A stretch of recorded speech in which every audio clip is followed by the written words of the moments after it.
J'ai testé le dropshipping en repartant de zéro. Après 3 ans d'arrêt dans le dropshipping, après avoir absolument tout arrêté, après avoir arrêté de gérer des boutiques, de lancer des ads, etc., j'ai décidé de me relancer pour plusieurs raisons et je vais vous montrer à la fin de cette vidéo les résultats que j'ai eu. Je pense que ça va en surprendre plus d'un parce qu'il y en a beaucoup qui se demandent si le dropshipping fonctionne encore ou pas. Et j'ai tout appliqué à la lettre et vous allez voir à la fin de cette vidéo si le dropshipping fonctionne encore ou pas.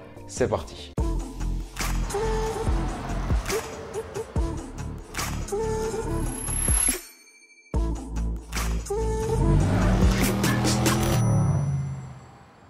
Hello tout le monde, c'est Lucas, bienvenue dans cette toute nouvelle vidéo. Je reprends enfin les vidéos sur le dropshipping, les vidéos facecam pour la rentrée. J'avais arrêté depuis un petit moment de plus en fait vous partager de vidéos YouTube et là j'ai vraiment décidé de reprendre à fond pour la rentrée avec 2 vidéos par semaine. Je sais qu'il y en a beaucoup de personnes de mon audience, notamment sur Instagram, qui me demandent de reprendre les vidéos dropshipping.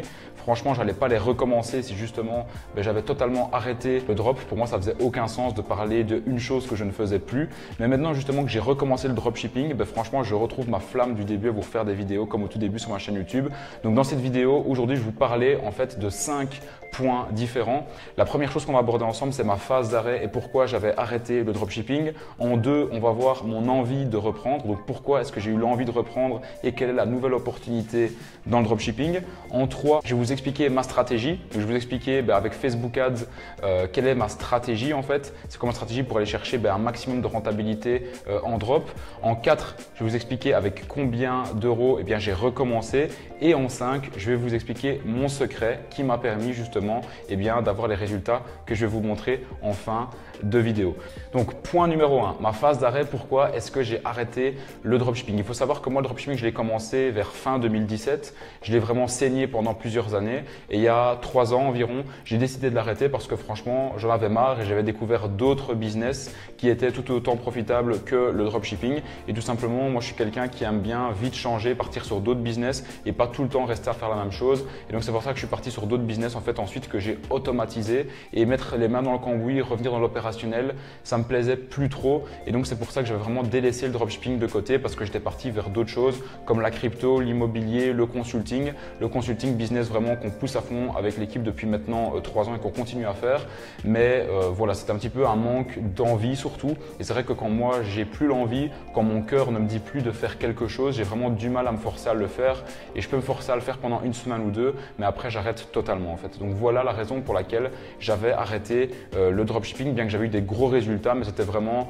un manque d'envie parce que j'étais parti vers d'autres délires, vers d'autres projets tout simplement. J'avais créé une autre boîte aussi où j'ai revendu mes parts par après et donc mon parcours a été éloigné du dropshipping, mais c'est vrai qu'ici je suis revenu dedans et je vais donc t'expliquer ça dans le 2e point de cette vidéo. Donc en 2, mon envie de reprendre. Pourquoi est-ce que j'ai décidé de reprendre le dropshipping? En fait, j'ai découvert que le dropshipping avait une toute nouvelle vague, en fait une toute nouvelle opportunité parce qu'il faut savoir que pendant cette première partie d'année 2023, j'ai organisé 2 masterminds ici d'ailleurs dans le sud de l'Espagne où je me trouve actuellement à Marbella et dans ces 2 masterminds là, j'ai été en fait assez choqué de voir que la plupart des gens qui sont venus, donc la plupart de mes clients qui sont venus dans mon mastermind, c'était des dropshippers en fait. Et moi mon mastermind, je voulais vraiment l'éloigner du dropshipping, vraiment parler de consulting, de crypto, d'investissement au sens large, de mindset, etc. Et finalement, je me suis rendu compte que 80% des gens qui étaient là dans le mastermind, c'était des dropshippers. Et donc, ce qui s'est passé, c'est que on a reparlé dropshipping, il y avait des gens qui se relançaient aussi et il y avait des gars qui étaient là et qui chiffraient mais à mort en fait, qui faisaient vraiment des chiffres juste hallucinants, des 400, 500 cas par mois, etc. Et je me suis dit, mais en fait, en voyant tout ça, je vois leur stratégie, je comprends l'opportunité, etc. Je me relancerai bien en fait. Et du coup, ce qui s'est passé, c'est qu'on a eu un effet de mode avec toute ma team. On s'est également tous relancés, donc chacun a géré sa boutique et on a tous commencé à faire des résultats. Et ce qui s'est passé, c'est qu'on a eu des résultats plus ou moins bons. Et en gros, pourquoi est-ce que je me suis relancé du coup dans le drop et que j'ai commencé à faire quelques ventes, mais je te montrerai après si justement j'étais rentable ou pas. C'est justement le fait de voir qu'il y avait de nouveau cette nouvelle vague-là qui s'était estompée depuis plusieurs années. journée. Donc encore une fois, merci au fait d'avoir rencontré justement ces personnes-là qui sont venues à mon propre mastermind et qui m'ont redonné l'envie de relancer une boutique e-commerce. Juste avant de passer au point numéro 3, je pense que c'est important comme que je te parle des résultats que j'ai réussi à faire. Donc je vais te partager des screenshots au moment où je t'en parle. Je les ai ici sur mon écran d'ordinateur, mais c'est plus simple que je te les fasse apparaître directement à l'écran ici. Donc ce qui s'est passé, c'est que j'ai eu mes 2 masterminds que j'ai organisés et ensuite, juste après le deuxième mastermind, je suis parti lors d'un long périple au Costa Rica, donc à l'autre bout du monde. C'était un voyage de dingue. C'est vraiment là-bas où je me suis focus et où je me suis vraiment relancé en drop. Donc c'était vraiment au mois de juin avant d'arriver ici du coup au mois de juillet et ensuite le mois d'août ici sur Marbella. Enfin bref, donc c'est pendant ce voyage-là où je m'étais un petit peu déconnecté de tout. J'ai un business qui continue à tourner. Je me suis dit j'ai du temps, je vais relancer une boutique et je vais voir justement qu'est-ce que ça peut donner. J'ai vraiment vu ça en fait comme un jeu. J'ai pas du tout vu ça en fait en mode je lance un nouveau business. J'ai envie de créer une énorme marque e-commerce. J'ai envie de tout exploser. Je suis très sincère avec toi qui regarde cette vidéo. Je voulais juste me relancer comme un jeu et retrouver un petit peu la sensation que j'avais eue au début quand je m'étais lancé dans le dropshipping. Et du coup, franchement, ça a été des résultats, mais qui ont été vraiment très positifs en fait. Je te montre ici. Donc là, je suis sur mon écran d'ordinateur, je fais apparaître le résultat maintenant. Donc du 1er au 30 juin et j'ai généré avec une seule boutique 73 000 € de vente, donc de chiffre d'affaires. Donc on est bien sur du chiffre d'affaires bénéfice, c'est très important de dissocier les deux. Les deux ne sont pas les mêmes, du chiffre d'affaires n'est pas égal au bénéfice. Et c'est vrai que pour moi ça a été assez spécial parce que avant quand je faisais du dropshipping, moi j'étais à des marges qui étaient quand même assez folles en fait, parce que je faisais du marketing d'influence. Et donc ce qui se passait c'est que j'en faisais au tout début, j'étais un des précurseurs dans le marketing d'influence. Donc voilà le résultat sur mon ordinateur. Donc comme vous pouvez vous en douter, donc voilà, ici il n'y a pas eu de vente juste après, il y en a eu. Pourquoi? Bien tout simplement parce que encore une fois j'ai travaillé avec un influenceur. Donc quand vous travaillez avec de la publicité Facebook, vous avez généralement des ventes qui sont plus ou moins stabilisées à la longueur de la journée. Et quand vous avez vraiment des gros pics comme ça de vente, eh bien c'est tout simplement parce que vous travaillez avec un influenceur. Et quand je mettais, par exemple, j'invente 2 000 € sur un influenceur, derrière il me rapportait 30 000 € de vente ou parfois 20 000 ou 35 000, ça dépendait. Mais donc le retour sur investissement était très élevé et les marges étaient très élevées aussi. Que ici, les marges sont quand même plus faibles. Sur cette boutique, je suis un tout petit peu plus élevé que 20% de marge. Je crois que je dois être à 21,5 ou 22, quelque chose comme ça. Donc sur les 73 632, il reste donc 16 199 €. Donc ça, les 16 199 €, donc on va dire 16 200, c'est vraiment ma marge bénéficiaire justement sur cette boutique en dropshipping. Donc au niveau du bénéfice, on est vraiment à des années-lumière de ce que j'avais l'habitude de faire au début. Mais néanmoins, cette boutique-là, il faut quand même prendre conscience qu'elle m'a pris exactement 20 minutes par jour. Et je déconne pas là-dessus. C'est-à-dire qu'au début, bien évidemment, ça m'a pris du temps. Il a fallu que je la crée, etc. Mais j'ai très vite tout délégué, la partie de création, etc. J'avais pas envie de m'embêter avec ça. J'avais trouvé des personnes très compétentes sur Upwork pour justement leur gérer cette partie-là. Donc les personnes ont créé la boutique, mes freelances, etc. Et ensuite, moi, je me suis juste occupé des ads en fait. Donc je me suis occupé des ads pour ma boutique. Au début, bien évidemment, le fait de tout mettre en place, de réfléchir à l'idée, au process, etc. Ça me prenait 2 heures, parfois 2 heures et demie les premiers jours. Une fois qu'après tout était sur papier, tout était délégué, moi j'avais juste à intervenir sur les ads et gérer les ads, ça me prenait littéralement 20 minutes par jour. Donc pour vous montrer quand même qu'aujourd'hui, il y a quand même encore un potentiel qui est juste énorme en drop. Et franchement, c'est pas pour faire genre j'aurais pu faire plus, etc.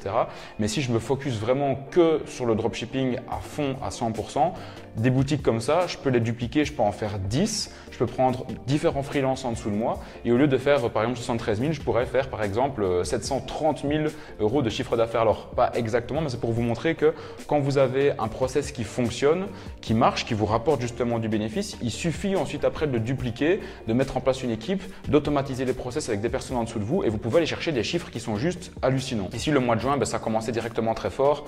Par exemple avec une journée à 3 359 € de chiffre d'affaires, donc de nouveau avec 20% de marge.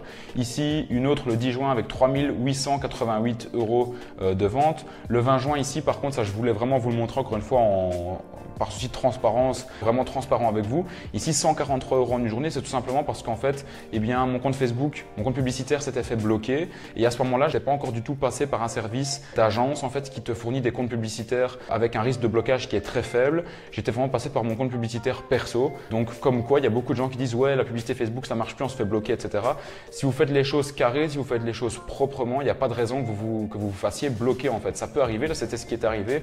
Ils m'ont juste demandé une vérification que que j'ai faites et ensuite les publicités sont reparties de plus belle directement derrière, comme tu as pu le voir sur le screen général du mois de juin. Donc pour commencer, franchement, pas besoin de compte agence, tu peux te lancer directement comme ça. Donc du coup, troisième point au niveau de la vidéo, je vais t'expliquer ma stratégie brièvement. Je vais déjà voir si cette vidéo aussi plaît. Si vous me laissez un maximum de pouces bleus, que vous me laissez des commentaires, vous me posez des questions, ça va me montrer que vous avez de l'intérêt pour les vidéos en dropshipping. Donc je vais vous en faire d'autres en rentrant beaucoup plus dans les détails. Donc n'hésitez pas vraiment à me bombarder de pouces bleus s'il vous plaît et à me mettre des commentaires. Au moins ça montre que ça vous intéresse et je pourrai rentrer plus dans les détails, dans les stratégies, etc. Encore une fois, c'est une reprise de vidéo et je compte bien en faire d'autres par après. Donc au niveau de la stratégie, ce qui s'est passé, c'est vraiment donc Facebook Ads à fond. Le but, c'est de faire vraiment du mass testing. Donc très globalement, c'est de regarder ce qui se fait déjà sur le marché. Donc j'utilise des applications, notez-le bien, UUSpy, c'est une application qui te permet en fait d'installer comme un espion sur les boutiques de tes concurrents et avec UUSpy, tu vas pouvoir voir justement combien de ventes font les autres, quels sont leurs best-sellers, etc. Et rien qu'en faisant ça et en installant ça sur plein de boutiques et en laissant les boutiques ouvertes, ça me montre en fait quels sont les produits winners sur les autres boutiques, sur les autres marchés. Moi, je duplique ça sur un marché en particulier et ensuite, je fais mes propres testings avec Facebook Ads en mettant un certain budget quotidien et dès que j'ai un produit qui a des bonnes statistiques, je le scale un petit peu. Là, c'était ce qui s'était passé avec un produit en particulier. Point numéro 4, avec combien j'ai commencé. Alors, je ne vais pas vous dire que voilà, j'ai commencé avec 200 € ici ou avec 500 comme on pouvait le faire avant. Ici, très clairement, j'ai commencé avec une enveloppe budgétaire de 2500 €. Avec cette enveloppe budgétaire-là, j'en avais vraiment besoin pour déjà payer mes freelances parce que moi, j'ai voulu déléguer dès le début. Alors, attention, toi, tu n'es pas obligé de déléguer dès le début. Moi, j'ai voulu le faire parce que j'avais d'autres choses à gérer. Je ne suis pas que sur le dropshipping. Mais donc, du coup, moi, j'ai dû payer des freelances qui ne m'ont pas payé très cher parce que j'ai délégué dans des pays comme l'Inde ou Madagascar. Et ensuite, après, ce qui s'est passé, c'est que j'ai dû faire mes propres testings. Donc, j'ai dû mettre du budget quotidien sur plusieurs produits et les premiers n'ont pas fonctionné. Ça a été seulement au bout du 6e et du 7e que j'ai commencé à avoir des résultats. Mais sur les premiers, ça n'a pas fonctionné. Donc, ça, c'est important de toujours prévoir en fait un budget, une enveloppe budgétaire de base que vous savez en fait que quoi qu'il arrive, celle-là, vous êtes prête à la jeter à la poubelle et à la cramer en fait. Un produit, c'est très rare, surtout quand vous débutez parce que vous n'avez pas toutes les informations. C'est très rare d'avoir un produit qui fonctionne direct en fait. C'est limite impossible. Il va falloir tester, il va falloir cramer du budget pour comprendre quelle est l'erreur que vous avez fait pour pouvoir ensuite recommencer les mêmes publicités avec d'autres produits et en ne faisant plus les erreurs que vous avez fait au début. Et point numéro 5, quel a été mon secret pour pouvoir avoir des résultats aussi rapidement? Pour moi, il y a eu deux choses. La première chose, c'est toute l'expérience que j'avais avant en dropshipping. Je ne vais pas le cacher. Je ne vais pas faire le mec en mode je viens de me lancer dans le dropshipping, j'en ai jamais fait avant. Pour ceux qui me découvrent peut-être par cette vidéo-ci, n'hésitez pas à aller voir mes premières vidéos sur ma chaîne YouTube qui datent de 2018, je pense. Je faisais déjà du dropshipping, donc je ne vais pas faire le gars qui démarre vraiment de zéro et qui a eu un coup de chance, etc. comme ça. Donc j'avais déjà une expérience qui m'a quand même beaucoup aidé dans la création de mon site, dans l'optimisation au niveau de la conversion, etc., dans l'analyse de data au niveau de Facebook Ads. Et également, l'autre chose que je ne vais pas nier, c'est que j'ai eu accès très rapidement aux bonnes informations en connectant avec les bonnes personnes. Donc, c'est-à-dire que lors de mes masterminds, il y avait eu beaucoup de dropshippers, on s'est partagé énormément de valeur et tout ça directement, j'ai imbriqué les informations les unes après les autres et ça m'a permis directement en fait, d'avoir un process à suivre de A à Z, à dupliquer ce process-là pour avoir cette boutique-là qui marchait avec 20 minutes de travail par jour en moyenne sur cette boutique. Donc voilà pour cette vidéo et j'espère que cette vidéo t'a plu. J'espère que le fait que je te reparle de dropshipping, ça te plaît également. Il faut savoir une chose, c'est que les résultats que j'ai eu ici, si ça te plaît, moi je peux continuer à te parler de dropshipping, je peux continuer à te partager full valeur dessus pour que toi aussi tu puisses te lancer ou bien même te relancer si tu avais déjà essayé avant. Et encore une fois, ces résultats-là, ça peut paraître énorme pour certaines personnes et ça l'est réellement, mais il faut savoir que je l'ai vraiment fait très rapidement en fait. Je l'ai fait très rapidement, comme je t'ai dit, parce que j'avais accès aux bonnes informations, parce que j'ai suivi un process, c'est-à-dire qu'il y a beaucoup de gens qui veulent se lancer d'eux-mêmes, qui se disent ouais, moi j'ai pas besoin spécialement d'écouter les autres, je vais tâtonner par moi-même, faire du testing et je verrai bien après en fait. Il faut savoir un truc, c'est qu'aujourd'hui dans le dropshipping, si tu n'as pas accès aux bonnes informations, ça va être très difficile pour toi de réussir en fait. C'était ce que je me disais justement avec ma team qui eux aussi ont lancé leur boutique qui fonctionne d'ailleurs très bien. On se disait aujourd'hui, si tu n'as pas vraiment le process à suivre de A à Z, franchement pour réussir avec cette stratégie-là sur Facebook Ads, ça va être très compliqué, voire même impossible de réussir. Donc mon but à travers ma chaîne YouTube, c'est vraiment de bien la reprendre, de continuer à t'envoyer full valeur niveau dropshipping pour que toi aussi, de chez toi, de ta maison, comme moi ici derrière ton écran d'ordinateur, tu puisses te lancer et avoir tes résultats en drop. Donc c'était Lucas, fais-moi exploser les pouces bleus, mets-moi des commentaires si cette vidéo t'a plu et on se retrouve probablement potentiellement dans une deuxième vidéo où je vais répondre à d'autres questions sur le dropshipping et on va avancer ensemble avec de la valeur 100% gratuite sur ma chaîne YouTube. Et n'hésite pas à me suivre sur mon Instagram qui s'affiche maintenant à l'écran. C'était Lucas, j'espère que tu as kiffé et je te dis à la prochaine pour une prochaine vidéo dropshipping. Ciao, ciao!